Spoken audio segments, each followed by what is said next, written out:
বিশ্বকাপের গল্প কখনো লেখা হয় পায়ের জাদুতে, আবার কখনো আলোচনার কেন্দ্রে চলে আসে অদৃশ্য শক্তির গল্প।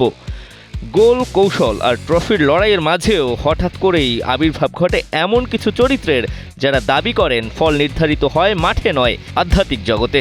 এবার সেই আলোচনার কেন্দ্রে ঘানার স্বঘোষিত তান্ত্রিক নানা কোয়াকু বনসাম।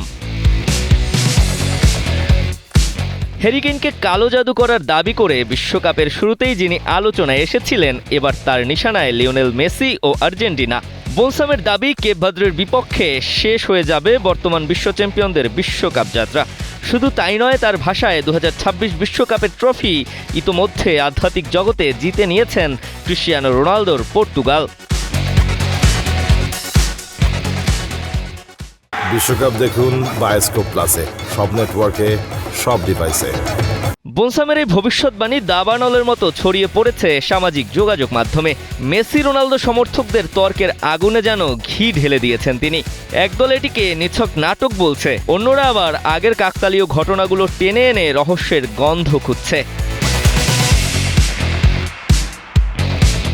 বিশ্বকাপের গ্রুপ পর্বে ইংল্যান্ডের হ্যারি কেইনকে অভিশাপ দেওয়ার দাবি করেছিলেন বনসাম। সেই ম্যাচে কেইন গোল পাননি। এরপর তার কথিত জাদু নিয়ে আলোচনা আরও বেড়ে যায়।